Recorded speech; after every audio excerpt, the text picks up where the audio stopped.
Hi everyone and welcome to Flipping Hack Business, Flip Learning for AQA A-Level Business Studies. So this is video number 8 and it is from Unit 3, Decision Making to Improve Marketing Performance. So in the last video we were looking at the marketing mix, or the extended marketing mix, which is the 7 P's. So you can see them here. We've got place, price, promotion, product, physical evidence, processes and people. Now, what we're going to be looking at in this video is primarily the product itself. Now, the product is very, very, very important. I mean, like, without it, then you haven't got any kind of service, you haven't got anything to actually provide to your customers. So what it links to is it actually links to things like segmentation, target market, market research, all the stuff that we've done so far, including positioning. And, you know, where we're actually looking, okay, so what do people actually want? What do people need? It also links to the product life cycle, which will be coming up, and adding value as well. So what is a product? Product basically is anything that is capable of satisfying a customer's needs or wants. Now, when we're talking about a product, what do we actually mean? Well, like from Kotler, Armstrong and Harris, the principles of marketing, then they actually believe that it's not just the actual physical product itself. You start off with that core customer value. What do they actually want? What do they need? Then we come up with the product. So we've got things like the brand name, the features, the quality level, its design, its packaging, like actually creating the product, creating the want. And then you get the augmented product as well, which is where you're looking at how it's delivered, any kind of after sales service, any kind of warranty, its product support. So all of these actually make up that core product itself. So it's not just a simple case of going, oh right, well we'll just create a phone. Well, you need to create a phone, you need to create the brand image, you need to create everything around it, and then afterwards you still need to offer like your product support around it and any upgrades as well. So it is actually very important that you don't just think of a product as just being, oh, the item. It's everything that associates with the item as well. Now, there are a couple of different ways of looking at this. Is we've got business to consumer, which is our consumer products and things that are bought for consumers, aimed at the public. These are things that you would buy in Asda or anything like that. And then we've got industrial products. This is B2B, business to business. So is usually something that is either bought so that it can be processed into new items, or it's sold directly to the consumers. So I mean, like, again, if we look at Asda's relationship with Kellogg's, then Kellogg's would do business to Asda, they would sell all their product to them, and then Asda would sell it on to the consumer. So that would be an example of B2B and then B2C. Now, the three main categories of consumer products. Now, I have taken this from the Tutor to You website. It was a fantastic example. So if you do want to go back and have a look at like any videos that they've got, then you'll be able to find it there. So we're looking at three main categories: are convenience products, shopping products, and specialty products. So convenient products are things that are bought quite frequently, like they don't really need any planning. You can just kind of go and get them, and very, very low customer involvement. So again, think about like you go into like Asda or something like that, and you know, you just sort of wander around and you pick up items as you go.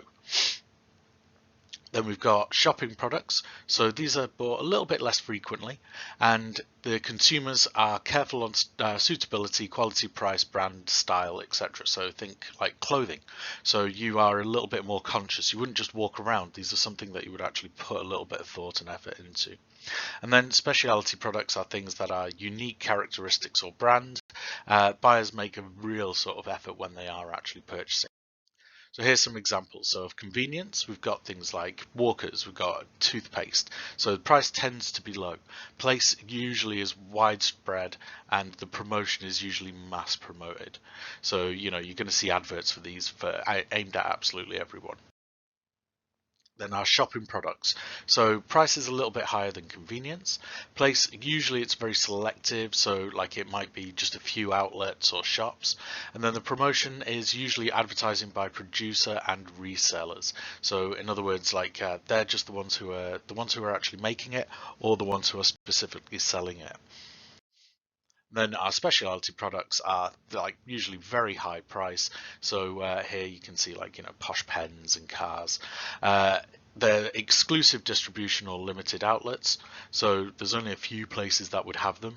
And then promotion is very much carefully targeted. So I mean, like with cars, yes, you do see, car adverts on TV all the time, but you don't see a Lamborghini or Rolls-Royce adverts. Where do you find those? You find those in specialist magazines or on specialist websites.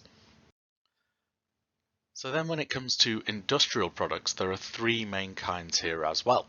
So we've got things like materials and parts. So we're looking at anything that's designed to actually be able to make the product. So we've got raw materials, we've got components, we've got all the bits and bobs that you require.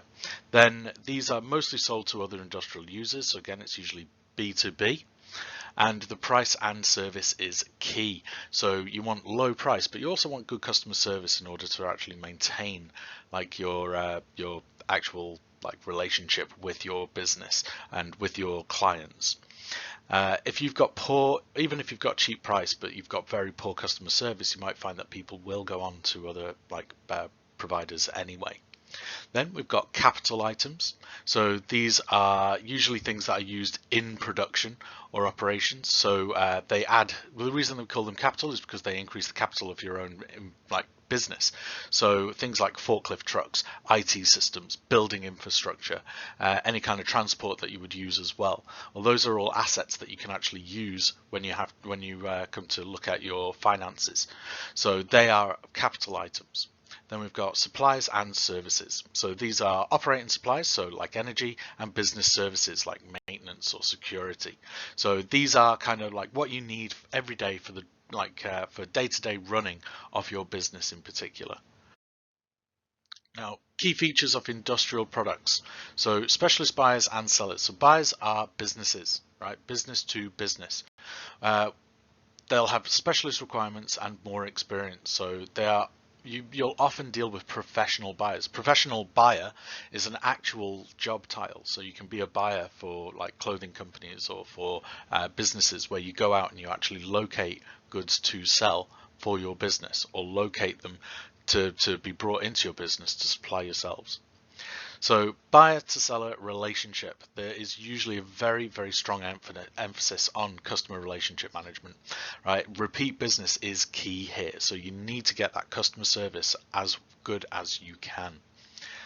Then transaction value. So again, I mean, like obviously price usually comes into this, but of course, the bigger your company is, the more economies of scale you're able to manage, and you'll end up with bulk purchase contract. You'll be able to get like cheaper deals because you're going to be buying in such quantity. Quality and price. So greater emphasis on product quality and price. I mean, like again, you want those prices as cheap as you can, and you will have that price that like professional buyer negotiating for you as well. But whether a company is able to actually do that to a very good degree, or whether they're still actually kind of at the hands of the supplier, is kind of up to how good the buyer actually is. Then support. So finally, your after sales support, your customer service, as again, is very, very, very important. So that is looking at products in general. So thanks very much for watching. Make sure you like and subscribe to the channel. Turn on your notifications, and video 9 will be following shortly. Right, so that's product. The next video we're going to be looking at is the product life cycle.